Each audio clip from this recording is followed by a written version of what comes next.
Hey guys, so welcome to another video, and today we're going to be continuing what if the Byakugan was in Jujutsu Kaisen.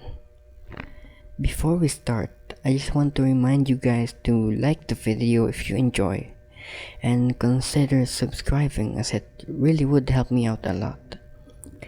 Now with that being said, let's get started. August of 2007 arrived without ceremony. No alarms, no blood, no miracles. Just heat and the slow realization that everything had changed. Satoru Gojo no longer waited for missions to challenge him. He bent the world around himself. Training grounds cracked beneath his feet as spatial distortions rippled outward.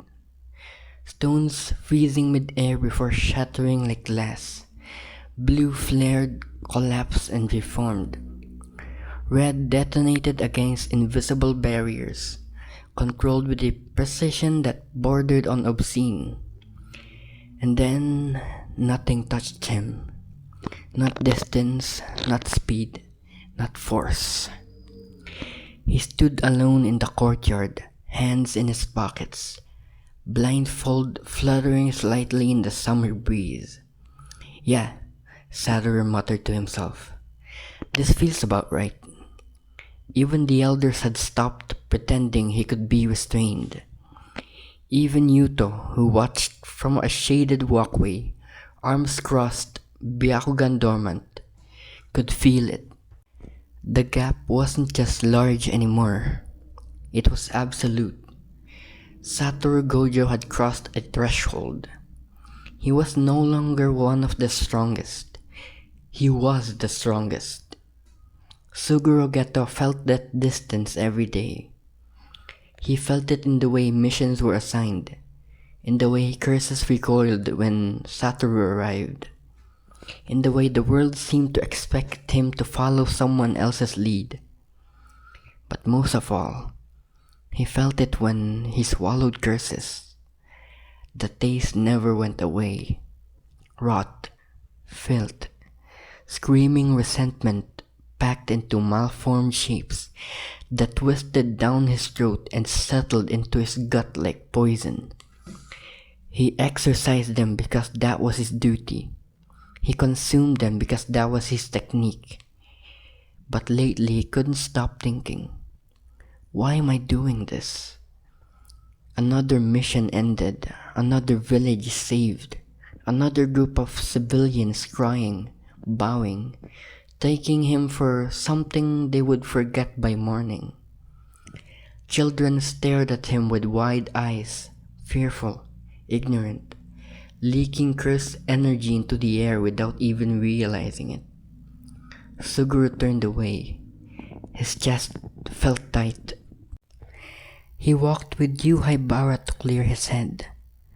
Haibara talked easily, hands behind his head, sandals scuffing against the pavement. Man, summer missions really suck, huh? Everything's stickier, even curses feel gross. Suguru smiled faintly. You're unusually calm. Someone has to be. Haibara laughed. If everyone broods like you, Geto-senpai, the vibes would be terrible. Suguru didn't respond right away. They stopped near a vending machine. The cicadas screamed overhead. Hey, Haibara said more gently, glancing sideways. You've been off lately, are you good? Suguru hesitated. Am I? Before he could answer, a familiar presence rolled across the area, like a lazy wave of pressure. Ah, there you are. A tall woman stepped into view, hands tucked casually into her jacket pockets, hair loose, smile sharp with curiosity rather than warmth. Yuki Tsukumo, special grade sorcerer. Haibara straightened instantly. Oh, Tsukumo-san. Hello. Yuki waved. Hey kid, mind giving us a minute? Haibara blinked, glanced at Suguru, then nodded quickly. Yeah, sure, I'll go grab a drink or something. He jogged off, casting one last concerned look over his shoulder. Yuki watched him go, then turned her full attention to Suguru. "So," she said lightly, "you look like hell." Suguru exhaled through his nose. "You're blunt." "I don't see the point in lying." She leaned against the railing. "You've been thinking some dangerous thoughts." Suguru stiffened. "You don't know that." Yuki smiled, not amused, interested. "I always know." A silence stretched between them. Then she spoke again. "Tell me, Geto, why do curses exist?" Suguru frowned. "Because non-sorcerers leak cursed energy." "Correct," Yuki said.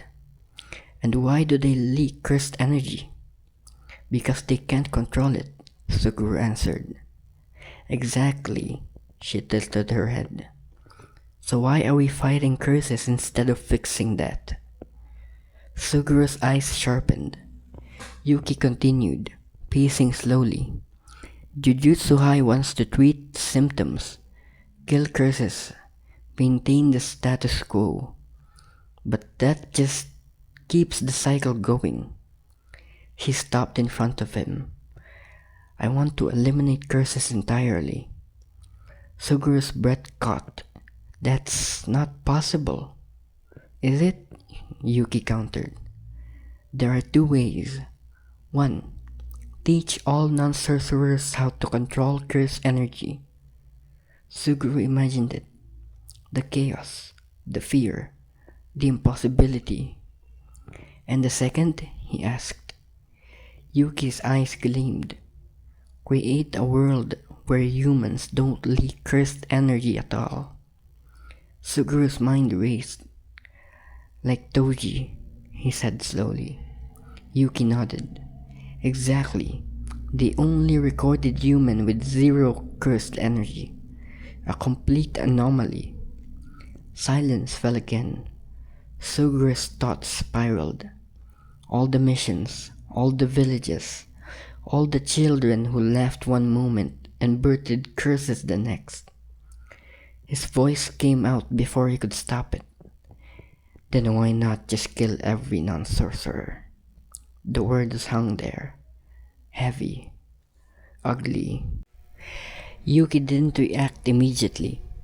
Then she laughed, short, sharp, and humorless. "Wow," she said. "That escalated fast." Suguru clenched his fists. "I'm serious." "I know," Yuki replied calmly. "And that's the problem." She stepped closer. "I'm not insane, Geto. And neither are you. Not yet." Her gaze softened, just a fraction. "But you're standing at a fork in the road." She tapped his chest lightly with two fingers. "You can't keep looking down on non-sorcerers while pretending to protect them. Either you accept them or you reject them completely." Suguru swallowed. "I don't want to lose my way," he said quietly. Yuki nodded. "Then decide what your way actually is." She turned to leave, then paused. "Oh, and for what it's worth," she added over her shoulder. Tengen stabilized. Suguru looked up sharply. "What?" "Despite the failed merger," Yuki said, "it seems the world didn't end after all." She smiled faintly. "Funny how that works." And then she was gone. Suguru stood alone beneath the screaming cicadas. The world hadn't ended. Satoru stood at its peak. Yuto had saved a life meant to be sacrificed. And yet curses still existed. Still screamed. Still demanded to be swallowed. Suguru closed his eyes. Somewhere deep inside him, something cracked. And not all at once, but enough. The question was no longer what should I do. It was, who deserves to be saved? The garden behind Tokyo Jujutsu High was quiet in the late afternoon. Wind stirred the leaves. Sunlight filtered through the barrier above, warm and gentle, almost mocking in how normal it felt. Riko Amanai sat on the wooden steps, legs swinging idly, school shoes kicked off and resting beside her. She held a juice box in one hand, straw between her lips, eyes unfocused as she stared into the sky. Yuto sat a short distance away, back against the tree, arms folded. He still wasn't used to this. Riko being here, being alive, laughing, complaining, arguing, existing. She wasn't a vessel anymore. She was just Riko. You know, Riko said suddenly, breaking the silence. They still look at me funny. Yuto glanced at her. Who? What do you mean? The elders, the assistants, even some of the students. She shrugged. Like I'm a glitch. Yuta snorted quietly. You kind of are. She shot him a glare.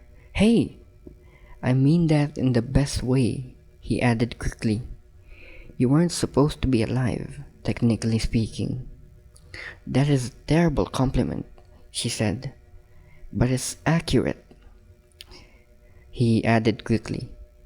Riko laughed despite herself, then grew quiet again. Her fingers tightened around the juice box. I still dream about it sometimes, she admitted. The place under Tengen's barrier, the chanting, the way everyone talked about me like I was already gone. Yuto's jaw tightened. I was scared, she continued softly, but I kept telling myself it was fine, that it was my job, that I didn't really have a choice. She turned to him. But you gave me one. Yuto looked away. I just asked a question. No, Riko said firmly. You treated me like a person. The words hit harder than any curse ever had. Yuto swallowed. You chose to live. I just didn't stop you. She smiled faintly. That is the same thing sometimes. A breeze passed between them. Do you ever think about what would have happened if I said yes? If I said I wanted to go through the merger? Riko asked with a conflicted look. Yuto didn't answer right away. I think about it every day, he said finally. About how close it was. About how easy it would have been to lose you. Riko's voice dropped to a whisper. I was ready to disappear. Yuto clenched his fists. You shouldn't have had to be. They sat there, the weight of the almost world heavy between them. After a moment, Riko spoke again, lighter this time. You know, Satoru threatened to kill them, right? Yuto blinked. What? She grinned. The higher-ups, after everything, when they started talking about correcting the mistake. He did what? Oh yeah. Riko leaned back on her hands. Apparently he smiled and said something like, if you try to touch her, I'll erase your bloodline from the timeline. Yuto stared. That sounds accurate. It sounds like him, actually. He meant it, Riko said softly. They all knew it too. Yuto exhaled, something loosening in his chest. Satoru doesn't threaten people, he muttered. He just informs them. Riko laughed. Exactly. She looked up at the sky again. He didn't do it just for me, you know. Yuto glanced at her. He did it for you too, she said. Because if they punished me, it would have meant you were wrong. And he refuses to live in a world where you're wrong. Yuto froze. He never said that. Rico smiled gently. He doesn't have to. Yuto pressed his forehead against the tree behind him, eyes closing. I was so scared, he admitted. After Toji, after everything, I thought maybe I broke something. Maybe the world wasn't supposed to bend like that. Rico stood and walked over, stopping in front of him. She crouched, slightly so they were eye level. Yuto, he said seriously, the world didn't break. She poked his forehead lightly. It just changed. He opened his eyes. And because of that, she continued, smiling wide and bright. I get to argue with you. I get to go to school. I get to eat terrible cafeteria food and dream about dumb stuff like vacations and careers. She straightened. That sounds like a win to me. Yuto let out a shaky laugh. Yeah, he said. Yeah, it does. Somewhere else on campus, Suguru Geto watched non-sorcerer children laugh, unaware of the curses forming around them. Somewhere higher, Satoru Gojo stood alone at the top of the world. And here, in a quiet garden, two kids sat together, living proof that fate could be challenged, that sacrifice wasn't the only answer, and that maybe, just maybe, the future wasn't set in stone. Yu Haibara died smiling. That was the part Kento Nanami would never forget. The mission was supposed to be simple. An abandoned office building, a mid-grade curse feeding on lingering resentment. Routine. The kind of job students took before lunch and forgot by dinner. Haibara had been humming the entire way there. Once this is over, he'd said cheerfully, I'm grabbing ramen. You in, Nanami? Nanami hadn't answered. He rarely did. The curse emerged suddenly, its form warped and wrong, far stronger than expected. It moved faster than the report suggested. Too fast. Nanami remembered shouting. He remembered Haibara stepping forward anyway. He remembered the sound. Later, much later, Nanami would kneel in the wreckage, hands trembling, staring at the blood soaking into the concrete. Haibara's smile hadn't faded. Suguru listened as Nanami spoke, his expression unreadable. He didn't even hesitate, Nanami said, voice low and flat. He believed in the job, believed it meant something. The room was quiet, too quiet. Suguru nodded once. I see. Nanami clenched his fists. Do you? Suguru met his eyes. Yes. Nanami left soon after, but Suguru stayed. He stared at the wall long after the door closed. Another name added to the list. Another body on the road. Being a sorcerer, Suguru realized. It was like running a marathon.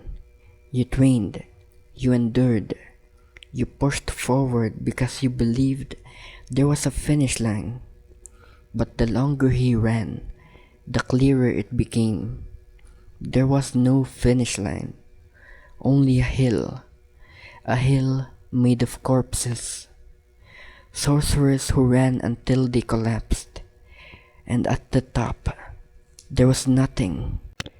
Later, Suguru was tasked with exorcising a cursed spirit in the village. The village smelled wrong. Fear, suspicion, rot. Suguru felt it the moment he arrived. The curse was easy enough to find. A malformed spirit born from paranoia and whispered accusations. It lashed out wildly, feeding on the villagers' terror. Suguru exorcised it without effort. The curse screamed as it dissolved, and for a moment there was silence, then applause. "Thank you! Thank you so much!" Relief washed over the villagers. Too quickly. Suguru turned. "Where did the curse come from?" he asked calmly. The villagers exchanged looks. Someone spat on the ground. "Those things," an old man muttered. Suguru followed their gaze. Behind the shrine, there was a cage. Rusty iron bars, crude talismans slapped on the sides. Inside were two little girls, no older than 8, bruised, starving. Their eyes glowed faintly with cursed energy. "Sorcerers. They brought it," a woman snapped. "Ever since they were born, strange things kept happening. They're monsters. They should be grateful we didn't kill them." The girls flinched at every word. Suguru's breath caught. "You blamed children?" he said quietly. "For a curse you created. They're dangerous." "No," Suguru replied. "You are the ones who are dangerous." Something inside him snapped. It wasn't loud. It wasn't dramatic. It was clean. Suguru moved. Curses poured from him like an unleashed storm. Serpentine, massive, screaming things born of his hatred and clarity. The villagers didn't even have time to scream. On that day, 112 lives were ended in moments. Blood soaked into the earth, and the cage door fell open. Suguru knelt, gently breaking the talismans. "It's okay now," he said softly. "You're free." The girls stared at him. "Are you a bad guy?" one whispered. Suguru smiled. "No," he said. "I'm the guy who's going to fix the world." The news hit Jujutsu High like a funeral bell. Yaga closed his eyes when he heard the number. Riko covered her mouth, face pale. Yuto felt sick. Satoru said nothing. Shinjuku was loud, alive, indifferent. Suguru stood among the crowd like he belonged there. "Suguru," he turned. Satoru and Yuto stood across from him. "You came," Suguru said mildly. "What did you do?" Satoru asked. Suguru tilted his head. "I saved 2 children. You murdered civilians," Yuto said, voice shaking. Suguru smiled sadly. "They weren't innocent." "What about your parents?" Satoru asked quietly. Suguru didn't hesitate. "I killed them too." Silence. Satoru exhaled. "Pointless killing without purpose is wrong." Suguru's eyes sharpened. "That's what you said once, and it still is." "No," Suguru replied. "You're wrong." Yuto stepped forward.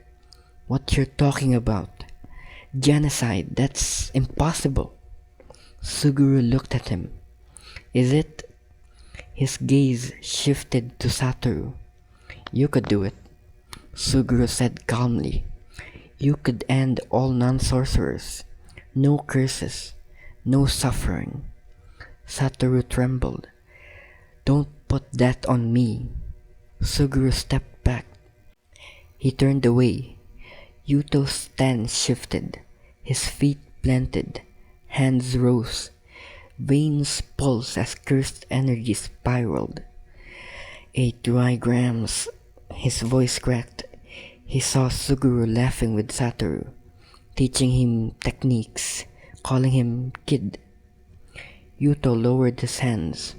"Next time," he whispered, "I won't hesitate." Suguru paused. "I hope so." He walked into the crowd. Satoru didn't follow. Neither did Yuto. And somewhere deep inside both of them, they knew. The marathon was over. The war had just begun. Suguru Geto stood before the remnants of the Time Vessel Association and felt nothing. The building was different now, cleaner, quieter, emptied of its fanatic reverence. No more chanting, no more shrines to inevitability. Only people who had nowhere else to go. They bowed when he entered. Suguru didn't tell them to stop. "You exist because the world is wrong," he said calmly. "I won't lie to you. I won't promise salvation." He looked down at them.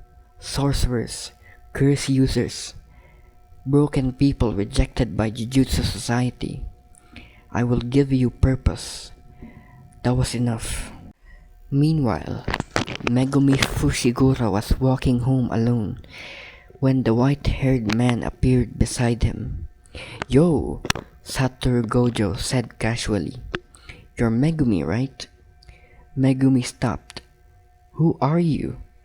Satoru shoved his hands in his pockets, grinning. "I'm a friend of your dad's." Megumi's eyes darkened. "My dad is dead." "Yeah?" Satoru replied lightly. "That tracks." Megumi stiffened. "Then don't talk about him." They walked in silence for a few steps. "Your dad," Satoru said suddenly, "was a terrible person."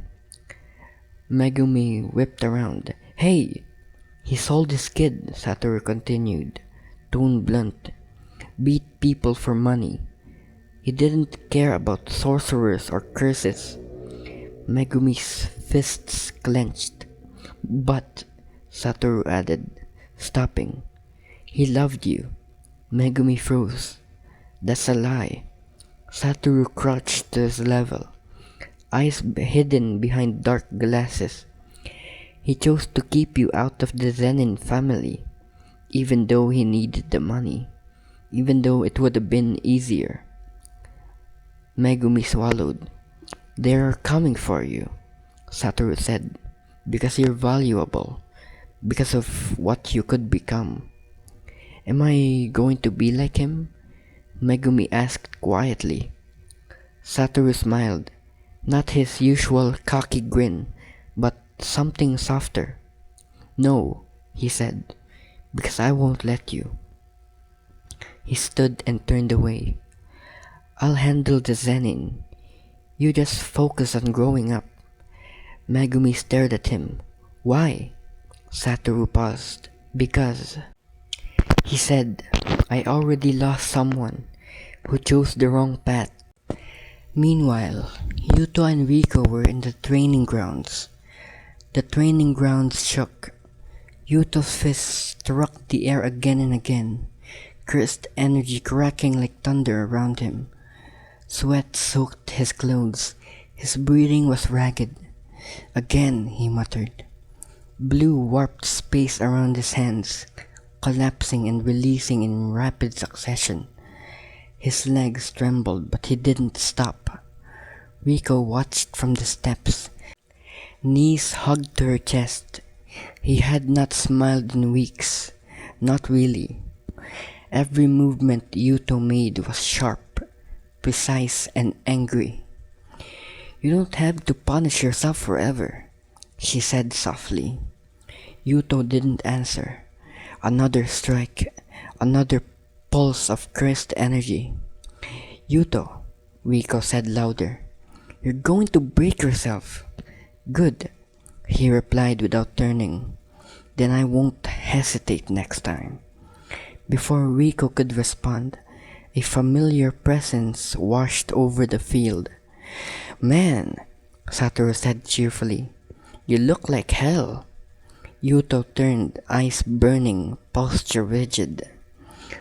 "Satoru." Satoru stepped aside. "And this," he said, placing a hand on Megumi's shoulder. "This is Megumi."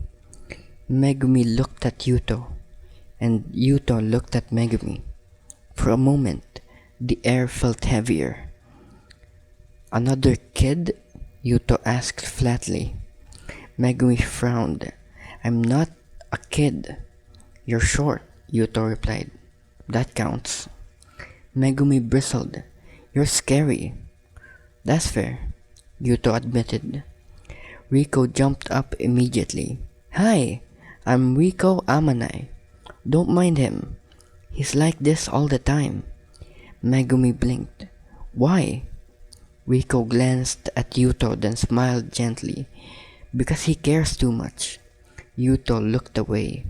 Satoru grinned. "You'll be training together someday." Megumi's eyes widened. "With him?" Yuto finally looked back. "If you want to get stronger," he said quietly, "I'm not gonna go easy on you." Megumi stared at him, then nodded. "Good." Riko exhaled, relieved. "See? Progress!" As they stood there, three children shaped by different scars, and one man trying desperately to do better than the generation before. Satoru watched them and thought, "I'm not gonna lose this future too." So that's it for today's video, guys. I hope you enjoyed today's episode of What If the Byakugan Was in Jujutsu Kaisen. If you enjoyed this video, don't forget to like and subscribe if you enjoyed the video, if you wanna see more videos just like this one. Thanks for watching, and I'll see you in the next video.